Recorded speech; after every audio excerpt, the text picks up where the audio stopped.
അതീവ ശൈത്യമുള്ള ഒരു രാജ്യത്താണ് നിങ്ങൾ ജോലി ചെയ്യുന്നത് എന്ന് വിചാരിക്കുക. അന്നത്തെ കഠിനമായിട്ടുള്ള ജോലിയെല്ലാം കഴിഞ്ഞ ശേഷം വിറച്ചുകൊണ്ട് വീട്ടിലേക്ക് നടക്കുമ്പോൾ നിങ്ങൾ ആഗ്രഹിക്കുന്ന പ്രധാനപ്പെട്ട ചില കാര്യങ്ങൾ ഇതായിരിക്കും. ആദ്യം നല്ല ചൂടുള്ള വെള്ളത്തിലൊരു കുളി, അത് കഴിഞ്ഞ് ചൂടുള്ള ആഹാരം, പിന്നെ ആണ്ട കിടക്കുന്ന മന്ത്രിസഭ എന്ന് പറഞ്ഞ കിടക്കയിലേക്കൊരു വീഴ്ച. അതിനായിട്ട് നിങ്ങൾ ശക്തമായിട്ട് വീശിയടിക്കുന്ന ശൈത്യകാല കാറ്റിനെതിരായിട്ട് തലയും കുനിച്ചുകൊണ്ട് നടന്നു പോവുകയാണ്. അപ്പോഴാണ് നിങ്ങളത് കാണുന്നത്. നിങ്ങൾ പോകുന്ന വഴിയിൽ ഒരു പ്ലാസ്റ്റിക് ബാഗ് കിടക്കുന്നു. നിങ്ങൾ അതിനെ മറികടന്ന് പോകുവാനായിട്ട് ഒരുങ്ങുന്നു. പക്ഷേ എന്തോ ഒന്ന് നിങ്ങളുടെ ശ്രദ്ധയെ പെട്ടെന്ന് ആകർഷിക്കുന്നു. അത് വെറും ഒരു ബാഗല്ല, അതിലെന്തോ ഉണ്ട്. അതെ, ആ ബാഗിനുള്ളിൽ മാംസം കുത്തി നിറച്ചിരിക്കുന്നു. നമ്മളെല്ലാവരും ക്രൈം സ്റ്റോറികൾ കേൾക്കുവാനായിട്ട് താല്പര്യമുള്ളവരായതുകൊണ്ടും ഇതിനോടകം നിരവധി ക്രൈം സ്റ്റോറികൾ കേട്ടിട്ടുള്ളതുകൊണ്ടും ഇപ്പോൾ തന്നെ മനസ്സിലായി കാണും, ഇതൊരു നല്ല സൂചനയല്ല. ശരിയാണ്, ആ ബാഗിൽ ഉണ്ടായിരുന്നത് ചൈന കണ്ട ഏറ്റവും ഭയാനകമായൊരു ക്രൈമിൻ്റെ ഉള്ളടക്കമായിരുന്നു. പ്രമാദമായ ഒരു കേസിലെ ഒന്നാമത്തെ തെളിവ്. ചൈനയിലെ ജനങ്ങളെ മാംസം കഴിക്കും മുൻപ് 2 വട്ടം ചിന്തിപ്പിക്കുവാനായിട്ട് കാരണമായൊരു കഥ. ഇത് കേട്ട് കഴിയുമ്പോൾ ഒരുപക്ഷെ നിങ്ങൾക്കും ആ ചിന്തയുണ്ടാവും. കാരണം ഇത് 2000 പീസ് ഓഫ് ഹ്യൂമൻ മീറ്റ് സ്റ്റൂവിൻ്റെ കഥയാണ്. അല്ലെങ്കിൽ നാൻജിങ് യൂണിവേഴ്സിറ്റി മ്യൂട്ടിലേഷൻ കേസ്. അതും അല്ലെങ്കിൽ ഡിയാവോയിങ്ങിൻ്റെ കൊലപാതകം.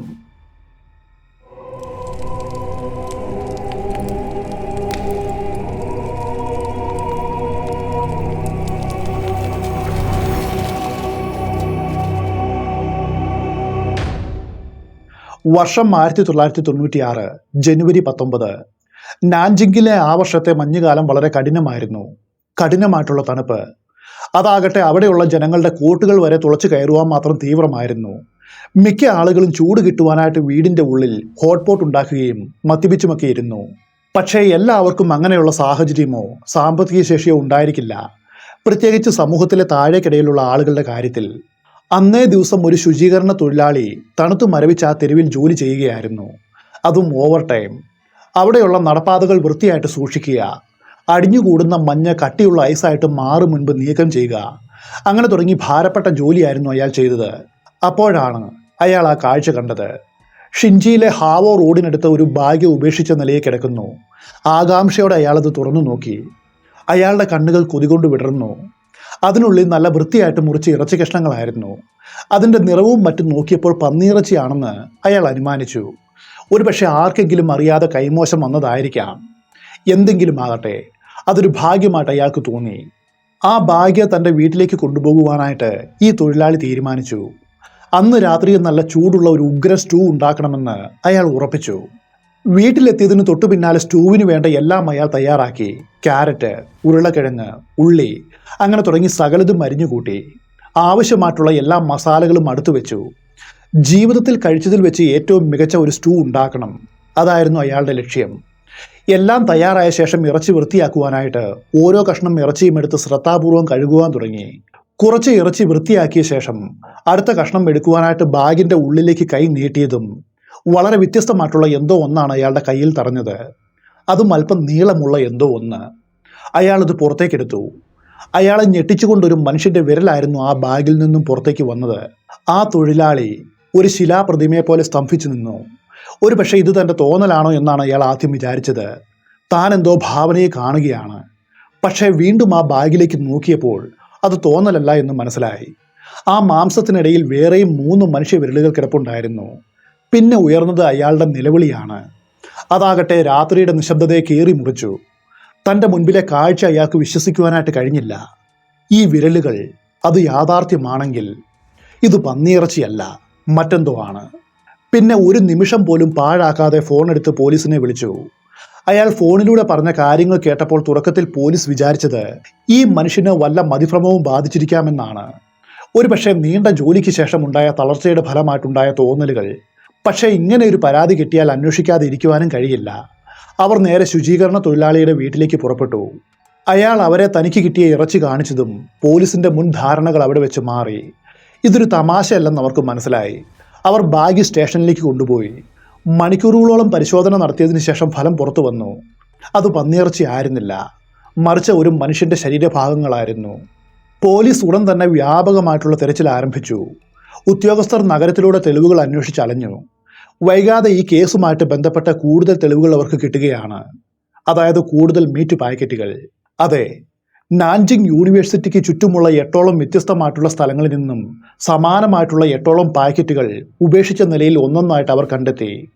ഒരെണ്ണം സ്റ്റേഡിയത്തിൽ, ഒരെണ്ണം സ്റ്റേഡിയത്തിൻ്റെ പ്രവേശന കവാടത്തിൻ്റെ അടുത്ത്, ഒരെണ്ണം ആശുപത്രിക്ക് പുറത്ത്, മറ്റു ചിലതാവട്ടെ റോഡരികിൽ നിന്നും കിട്ടി. എല്ലാം ഒരു മനുഷ്യൻ്റെ ശരീരഭാഗങ്ങൾ കൊത്തിയെരിഞ്ഞ് പ്ലാസ്റ്റിക്കിൽ പൊതിഞ്ഞു കെട്ടിയ നിലയിലായിരുന്നു. അതിൻ്റെ അടുത്ത ദിവസം അവർക്ക് മറ്റൊരു പാക്കറ്റ് കൂടി കിട്ടി. ഇതിൽ പാകം ചെയ്ത മാംസം കൂടാതെ ഒരു മനുഷ്യൻ്റെ വെട്ടിയെടുത്ത തലയും ഉണ്ടായിരുന്നു.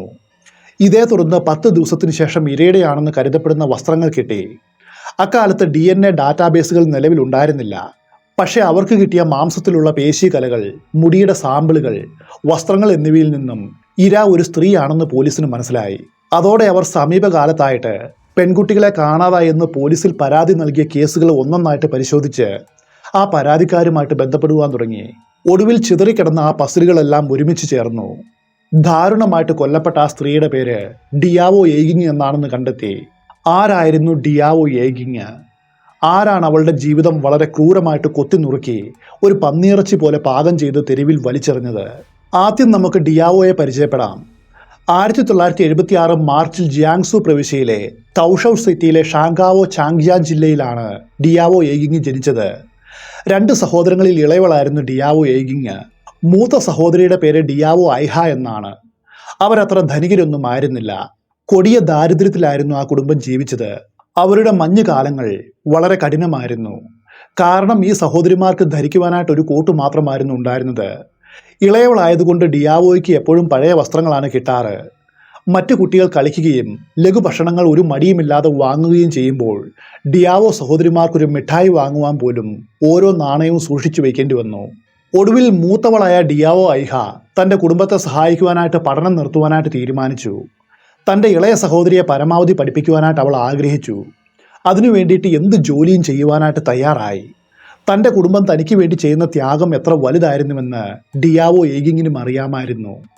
ഓരോ ദിവസവും തനിക്ക് വേണ്ടി ജീവിതം അവർ ഹോമിക്കുന്നത് കണ്ട് വിഷമിച്ച ഡിയാവോ ഏഗിങ് താനും പഠനം മതിയാക്കി അവരെ സഹായിക്കാമെന്ന് പറഞ്ഞു. പക്ഷെ അവരിത് വിസമ്മതിച്ചു. പഠനം തുടരുവാനും തങ്ങൾക്ക് എത്തപ്പെടുവാനായിട്ട് കഴിയാത്ത ഒരു നല്ല ഭാവിക്ക് വേണ്ടി അധ്വാനിക്കുവാനുമാണ് അവർ അവളോട് പറഞ്ഞത്. ഡിയാവോ ഏഗിങ് അത് വളരെ കൃത്യമായിട്ട് ചെയ്തു.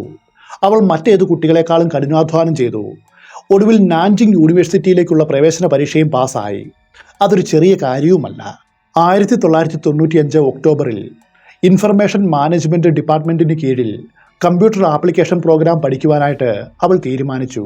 അതിനായിട്ട് നാൻജിങ്ങിലെ university of school of adult എഡ്യൂക്കേഷനിൽ ചേർന്നു.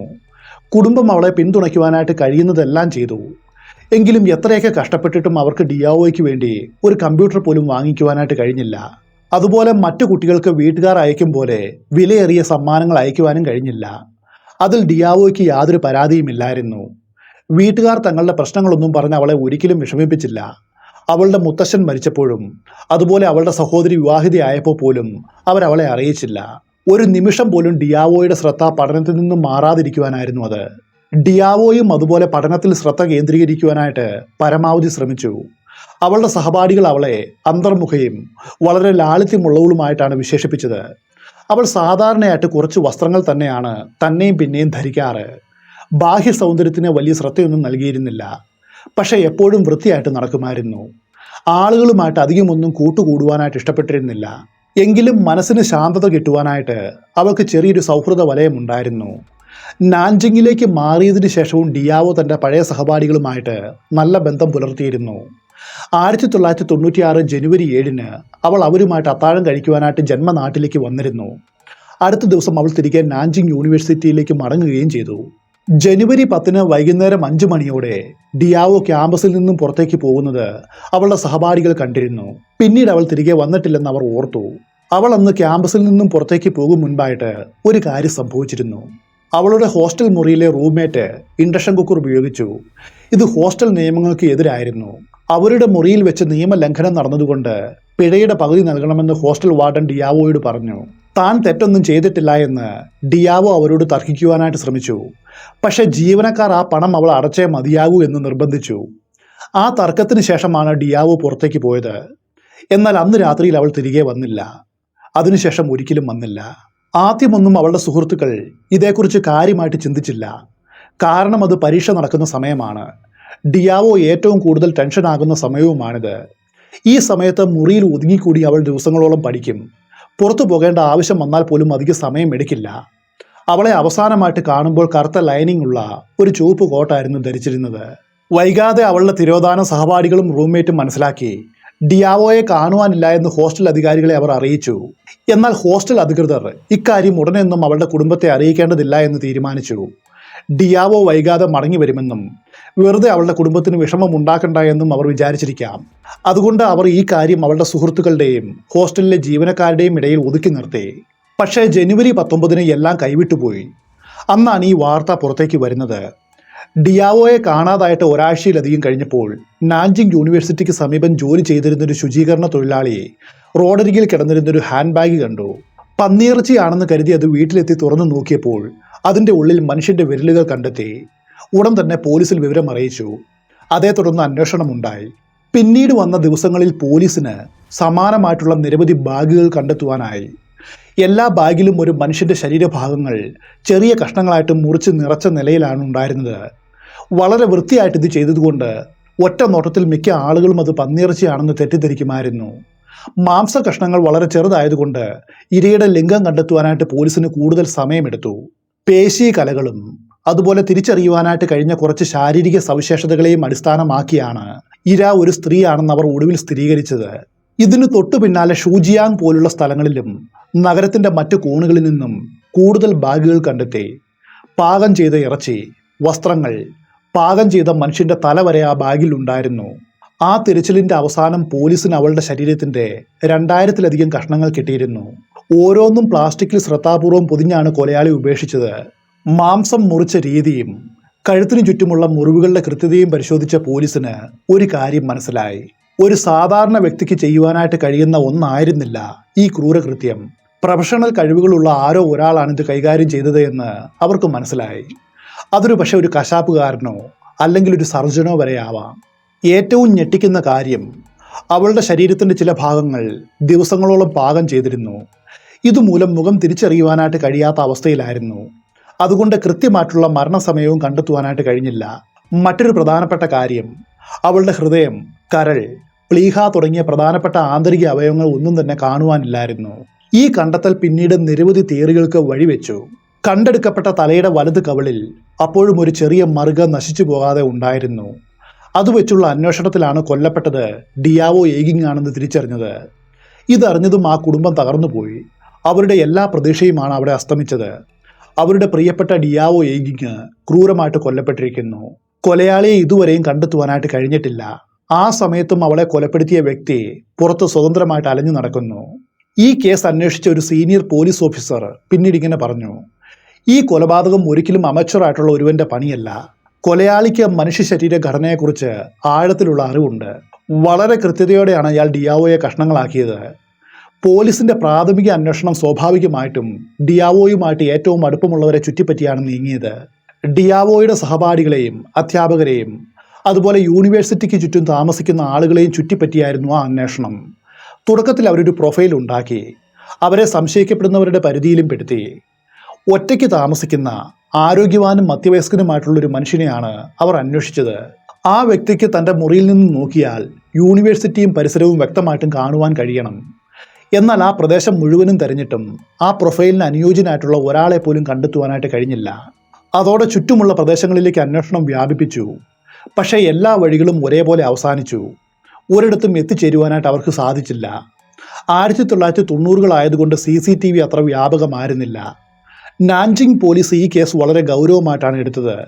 അവർ നാൻജിങ് യൂണിവേഴ്സിറ്റിയുടെ ഉള്ളിൽ ഒരു പ്രത്യേക ടാസ്ക് ഫോഴ്സ് വരെ ഇതിൻ്റെ ഭാഗമായിട്ട് സ്ഥാപിച്ചു. രാവും പകലും അന്വേഷിച്ചു. പക്ഷേ 3 മാസത്തെ അന്വേഷണത്തിന് ശേഷവും യാതൊരു ലീഡും കിട്ടിയില്ല.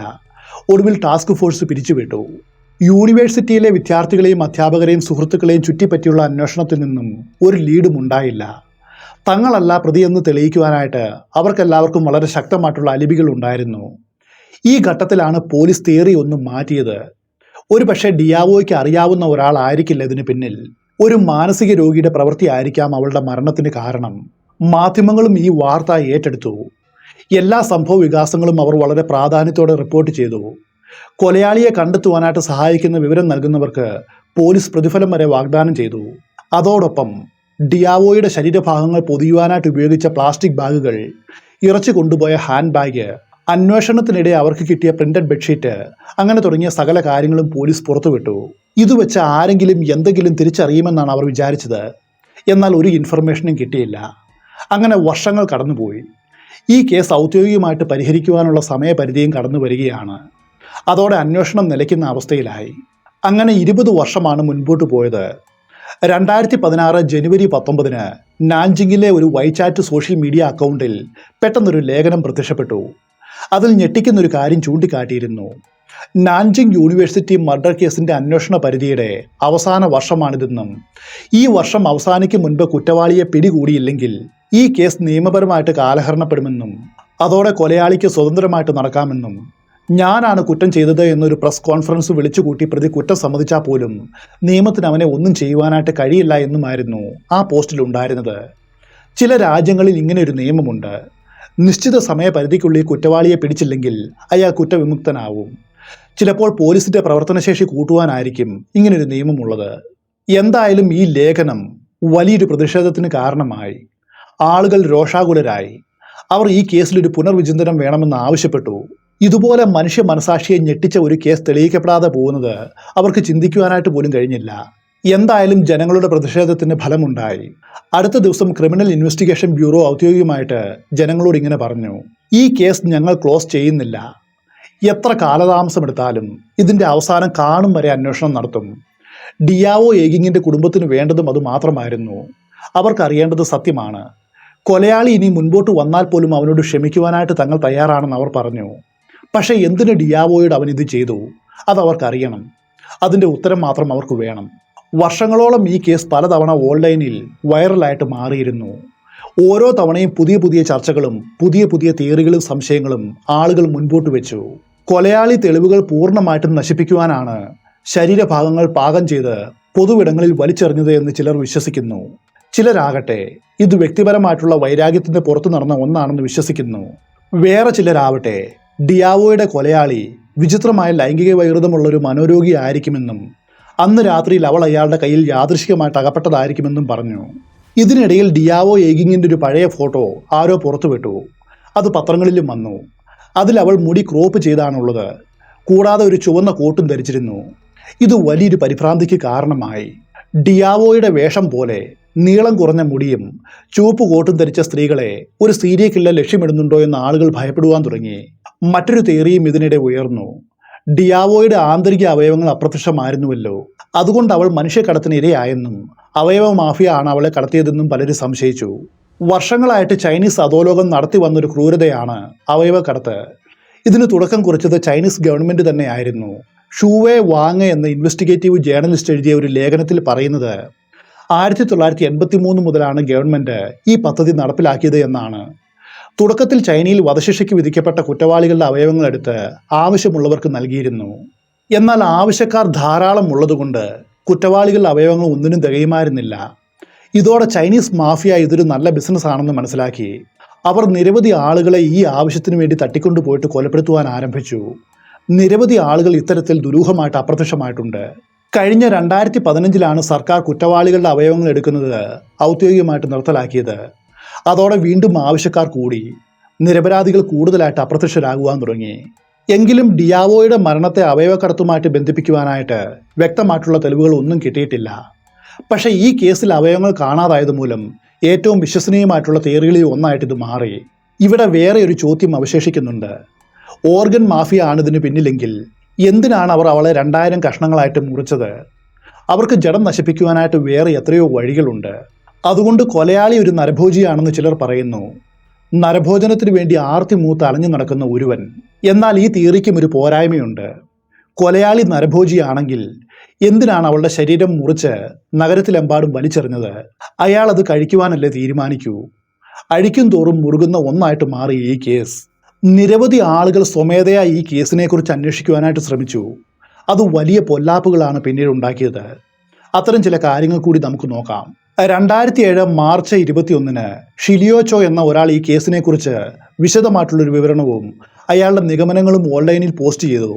അതുപോലെ 2008 മെയ് 28-ന് ചില അജ്ഞാതർ ഡിയാവോ ഇങ്ബാർ എന്ന് വിളിക്കുന്ന ഒരു ഓൺലൈൻ ഫോറം ഉണ്ടാക്കി. ഇതെല്ലാം ഈ കേസുമായിട്ട് ബന്ധപ്പെട്ട എല്ലാ വിവരങ്ങളും ശേഖരിക്കുവാനും അതേക്കുറിച്ച് ചർച്ച ചെയ്യുവാനും വേണ്ടിയായിരുന്നു. അതേ വർഷം ജൂൺ 19-ന് ഹെയ്മിസ എന്നു പേരുള്ള മറ്റൊരു I D Nanjing university corps എന്ന പേരിൽ ഒരു വിശദീകരണം പോസ്റ്റ് ചെയ്തു. അതിൽ കൊലയാളിക്ക് ഡിയാവോയെ നേരത്തെ അറിയാമായിരുന്നുവെന്നും അയാൾ അവളുടെ കാമുകനാണെന്നും എഴുതിയിരുന്നു. എന്തായാലും ഈ പോസ്റ്റ് വൈറലായി ഇന്റർനെറ്റിൽ ചൂടേറിയ ചർച്ചകൾക്ക് തിരികൊളുത്തി. ചില ആളുകൾക്ക് ഇത് പോസ്റ്റ് ചെയ്ത വ്യക്തിക്ക് ഈ കേസിനെക്കുറിച്ച് കൂടുതൽ വിവരങ്ങൾ അറിയാമായിരിക്കുമെന്ന് സംശയം തുടങ്ങി. ഒരുപക്ഷെ കൊലയാളിയെ വരെ അയാൾക്ക് അറിയാമെന്ന് വരെ പ്രചരണമുണ്ടായി. കാരണം അത്രയ്ക്ക് വിശ്വസനീയമായിരുന്നു ആ പോസ്റ്റിലെ ഉള്ളടക്കം. 2008 ജൂൺ 24-ന് നാൻജിങ്ങിലെ മോഡേൺ എക്സ്പ്രസ് എന്ന പത്രം ഓൺലൈനിൽ നടക്കുന്ന ഇത്തരം ചർച്ചകളെക്കുറിച്ചൊരു ലേഖനം അച്ചടിച്ചു. അതോടെയാണിത് പോലീസിന്റെ ശ്രദ്ധ ആകർഷിച്ചത്. അതോടെ ഹെയ്മിസ എന്ന ഐ ഡി ഓൺലൈനിൽ നിന്നും അപ്രത്യക്ഷനായി. പോസ്റ്റുകളും ഡിലീറ്റ് ചെയ്യപ്പെട്ടു. ഇത് കൂടുതൽ സംശയങ്ങൾക്ക് കാരണമായി. അതോടൊപ്പം ആവശ്യമാണെങ്കിൽ അന്വേഷകരുമായിട്ട് സഹകരിക്കുവാനായിട്ട് ഹെയ്മിസ സമ്മതിച്ചുവെന്ന് ചില മാധ്യമങ്ങൾ എഴുതി. ഹെയ്മിസ നിയമം പഠിക്കുന്ന 26 വയസ്സുള്ളൊരു യുവാവാണെന്നും അദ്ദേഹത്തിന്റെ പിതാവ് ഒരു പോലീസ് ഓഫീസറാണെന്നും അവർ പറഞ്ഞു. പോലീസ് ഇതേക്കുറിച്ച് പിന്നീട് പറഞ്ഞത് ഇങ്ങനെയാണ്: പോസ്റ്റ് ചെയ്തയാൾക്ക് ദുരുദ്ദേശമൊന്നും ഉണ്ടായിരുന്നില്ല. ഈ പോസ്റ്റുകൾ ഊഹാപോഹങ്ങളെ അടിസ്ഥാനമാക്കിയായിരുന്നു, യഥാർത്ഥ തെളിവുകളെയല്ല. ഹെയ്മിസ പോസ്റ്റ് ഡിലീറ്റ് ചെയ്തത് പോലീസിന്റെ അഭ്യർത്ഥന പ്രകാരമാണ്. പോസ്റ്റർക്ക് കേസുമായിട്ട് യാതൊരു ബന്ധവുമില്ല. 2008 ജൂലൈ 4-ന് ഹോങ്ഷുവാൻ എന്ന പേരുള്ള ഒരാൾ ഈ കേസ് സ്വന്തം നിലയിൽ അന്വേഷിക്കുവാനായിട്ട് തീരുമാനിച്ചു. അദ്ദേഹം അതിനു വേണ്ടിയിട്ട് ഷാൻഡോങ്ങിൽ നിന്നും നാൻജിങ്ങിലേക്കും പിന്നെ ജിയാങ്യാം പ്രവിശ്യയിലേക്കും യാത്ര ചെയ്തു. ഡിയാവോയുടെ മാതാപിതാക്കളെ നേരിൽ കണ്ട ഒരു ഇന്റർവ്യൂ തരപ്പെടുത്തുവാനായിരുന്നു ആ യാത്ര. ഡിയാവോയുടെ പിതാവ് അദ്ദേഹത്തെ സ്വാഗതം ചെയ്തു. പക്ഷേ അവളുടെ സഹോദരി ഭർത്താവിന് അയാളിൽ അത്ര വിശ്വാസമില്ലായിരുന്നു. അയാളുടെ പരാതി പ്രകാരം ജിയാങ്യാം സിറ്റി പബ്ലിക് സെക്യൂരിറ്റി ബ്യൂറോ ഇടപെട്ട് ഹോങ്ഷുവാനെ മടക്കി അയച്ചു. 1998 ജിൻയാൻ വു അല്ലെങ്കിൽ ദി മെമ്മോറിയൽ എന്ന പേരിൽ ഈ ക്രൈമിനെ അടിസ്ഥാനമാക്കി വാങ് ഡെയ്ൻ എന്ന ഒരാൾ ഒരു നോവൽ എഴുതിയിരുന്നു. അത്രയ്ക്ക് റിയാലിറ്റി ഉണ്ടായിരുന്നു ആ നോവലിന്. അതുകൊണ്ട് പലരും ഈ എഴുത്തുകാരന് കൊലയാളിയുമായിട്ട് ഏതെങ്കിലും തരത്തിൽ ബന്ധമുണ്ടെന്ന് സംശയിച്ചു. വേറെ ചിലരാവട്ടെ കൊലയാളി ഈ എഴുത്തുകാരൻ തന്നെ ആയിരിക്കുമെന്ന് വിശ്വസിച്ചു. അതോടെ എഴുത്തുകാരൻ വാങ് ഡായിന് രംഗത്ത് വന്ന് ഇത് തൻ്റെ ഭാവനകൾ മാത്രമാണെന്ന് പരസ്യമായിട്ട് പറയേണ്ടി വന്നു. വർഷങ്ങൾ വീണ്ടും കടന്നുപോയി. കഴിഞ്ഞ 2022 മെയ് മാസത്തിൽ നാൻജിങ് യൂണിവേഴ്സിറ്റി കൊലപാതക കേസ് പരിഹരിച്ചുവെന്നും കുറ്റവാളിയെ അറസ്റ്റ് ചെയ്തുവെന്നും അവകാശപ്പെട്ട് ഒരു ഓൺലൈൻ പോസ്റ്റ് പുറത്തു വന്നു. അത് വൈറലാവുകയും ചെയ്തു. തൊട്ടു പിന്നാലെ പോലീസും ഡിയാവോയുടെ കുടുംബവും ഈ അവകാശവാദം തള്ളിക്കൊണ്ട് മുൻപോട്ട് വന്നു. ഡിയാവോയുടെ മരണത്തിന് ശേഷം നാൻജിങ് യൂണിവേഴ്സിറ്റി തങ്ങളുടെ ദുഃഖം പ്രകടിപ്പിക്കുവാനായിട്ട് പരമാവധി ശ്രമിച്ചു. അവർ ഡിയാവോയുടെ മുഴുവൻ ട്യൂഷൻ ഫീസും കുടുംബത്തിന് തിരികെ നൽകി. പിന്നീട് 2021 മാർച്ച് 29-ന്, അതായത് ഡിയാവോയുടെ കൊലപാതകം നടന്ന 25 വർഷത്തിന് ശേഷം, അവളുടെ സഹോദരിയായിട്ടുള്ള ഡിയാവോ ഐഗലു ജില്ലാ പീപ്പിൾസ് കോടതിയിൽ നാൻജിങ് യൂണിവേഴ്സിറ്റിക്കെതിരായിട്ട് ഒരു കേസ് ഫയൽ ചെയ്തു. 1.62 ദശലക്ഷം yen, ഏകദേശം $2,46,000 നഷ്ടപരിഹാരം ആവശ്യപ്പെട്ടുകൊണ്ടായിരുന്നു ആ പരാതി. റൂംമേറ്റ് ചെയ്ത കുറ്റത്തിന് അനാവശ്യമായിട്ട് തൻ്റെ സഹോദരിയുടെ മേൽ കുറ്റം ചുമത്തുകയും അവളെ ഒറ്റയ്ക്ക് പുറത്തേക്ക് പോകുവാനായിട്ട് അനുവദിക്കുകയും ചെയ്തത് മൂലമാണ് തൻ്റെ സഹോദരി കൊല്ലപ്പെട്ടത് എന്നും അതുകൊണ്ട് ആ സ്ഥാപനത്തിനാണ് അവളുടെ മരണത്തിൻ്റെ പൂർണ്ണ ഉത്തരവാദിത്വമെന്നും അവർ പറഞ്ഞു. അതുപോലെ ഡിയാവോയുടെ ശരീരം ക്യാമ്പസിന് ചുറ്റുമായിട്ട് ചിതറിക്കിടന്നത് സുരക്ഷാ കാര്യങ്ങളിൽ യൂണിവേഴ്സിറ്റി വലിയൊരു പരാജയമാണെന്ന് തെളിയിക്കുന്നുവെന്നും അവൾ വാദിച്ചു. പക്ഷേ പരാതി കൊടുത്ത് കൃത്യം ഒരാഴ്ചയ്ക്ക് ശേഷം ആ സഹോദരി ഈ കേസ് പെട്ടെന്ന് പിൻവലിച്ചു. അതിന് വ്യക്തമായിട്ടുള്ളൊരു കാരണവും അവർ നൽകിയുമില്ല. അതേസമയത്ത് ഡിയാവോയുടെ പിതാവായ ഡിയാവോ ദി ചാങ് പലതവണ തൻ്റെ മകൾക്ക് നീതി കിട്ടണമെന്ന് ആവശ്യപ്പെട്ടും അതുപോലെ കേസ് അന്വേഷണത്തിലെ പുരോഗതി അറിയുവാനും വർഷങ്ങളോളം യൂണിവേഴ്സിറ്റിയിലേക്ക് വന്നിരുന്നു. ഒരു റിപ്പോർട്ട് അനുസരിച്ച് അദ്ദേഹത്തിൻ്റെ അവസാനത്തെ സന്ദർശനം 2022-ലായിരുന്നു. ആ സമയത്ത് അദ്ദേഹം സാമ്പത്തികമായിട്ട് വളരെ ബുദ്ധിമുട്ടിലായിരുന്നു. അയാൾ യൂണിവേഴ്സിറ്റിയോട് സാമ്പത്തിക സഹായം ചോദിച്ചു. അവർ അദ്ദേഹത്തിന് 10,000 yen നൽകി. എന്നാൽ അതിന് പകരമായിട്ട് ഡിയാവോയുടെ കേസുമായിട്ട് ബന്ധപ്പെട്ട കൂടുതൽ നഷ്ടപരിഹാരം ആവശ്യപ്പെടില്ലെന്ന് എഴുതിയ ഒരു എഗ്രിമെൻ്റ് പേപ്പറിൽ ഒപ്പിടേണ്ടിയും വന്നു. നമ്മൾ ഇന്ന് കണ്ട ഈ കേസ് ചൈനയിലെ ഏറ്റവും കുപ്രസിദ്ധമായിട്ടുള്ള അൺസോൾവ്ഡ് മർഡർ മിസ്റ്ററിയാണ്. US-ലെ ബ്ലാക്ക് ഡാലിയ കേസുമായിട്ടാണ് ഇതിനെ പലരും താരതമ്യം ചെയ്യുന്നത്. എന്നാൽ ബ്ലാക്ക് ഡാലിയ കേസിൽ കൊലയാളിയുടെ കുടുംബാംഗങ്ങൾ ആരാണെന്നുൾപ്പെടെ ഏതാനും സൂചനകളും അതുപോലെ നിരവധി തിയറികളും ഉണ്ടായിരുന്നു. എന്നാൽ ഡിയാവോ ഇങ്ങിൻ്റെ കേസിൽ അങ്ങനെയുള്ള ഒന്നുമില്ല. ഈ ക്രൈം നടന്നിട്ട് ഇപ്പോൾ ഏകദേശം 30 വർഷം കഴിഞ്ഞിരിക്കുന്നു. ഇപ്പോഴും ഈ കേസ് ഓപ്പണിംഗ് സ്റ്റേജിൽ തന്നെയാണ്. അവിടെ നിന്നും 1 ഇഞ്ച് പോലും മുൻപോട്ട് പോകുവാനായിട്ട് കഴിഞ്ഞിട്ടില്ല. അവളുടെ കുടുംബാംഗങ്ങളുടെ ഓർമ്മകളിൽ ആഴത്തിലുള്ള മുറിവുകൾ മാത്രം അവശേഷിക്കുന്നു. ഇന്നും അവളുടെ പല ബന്ധുക്കളും ഡിയാവോയുടെ പേര് പറയുവാൻ പോലും മടിക്കുന്നു. ചാരം മൂടിയ വേദനിപ്പിക്കുന്ന ഓർമ്മകൾ വീണ്ടും പുറത്തേക്ക് വരുമെന്ന ഭയം കൊണ്ടാണത്. പോലീസ് സ്റ്റേഷനിൽ വെച്ച് കൊത്തി നുറുക്കി അവളുടെ ശരീരം കണ്ടപ്പോഴുണ്ടായ ആ നടുക്കം അവർക്കത് വീണ്ടും ഓർമ്മിക്കുവാനായിട്ട് വയ്യ. സത്യത്തിൽ എന്തായിരിക്കും അന്ന് ഡിയാവോ ഇങ്ങനെ സംഭവിച്ചത്? അവൾ മനുഷ്യക്കടത്തിന് ഇരയായതാണോ? അല്ലെങ്കിൽ ഏതെങ്കിലും സൈക്കോ കൊലയാളിയുടെയോ അതുപോലെ പ്രണയ നൈരാശ്യത്തിൻ്റെയോ ഇരയായിരിക്കുമോ? ആർക്കറിയാം. എന്നെങ്കിലും ഒരിക്കൽ യഥാർത്ഥ കുറ്റവാളി പിടിയിലാവുമെന്നും അന്ന് ഡിയാവോയുടെ ആത്മാവിന് നീതി കിട്ടുമെന്നും പ്രതീക്ഷിച്ചുകൊണ്ട് ഈ കഥ ഇവിടെ നിർത്തുകയാണ്. മറ്റൊരു കഥയുമായിട്ട് ഉടൻ വരാം.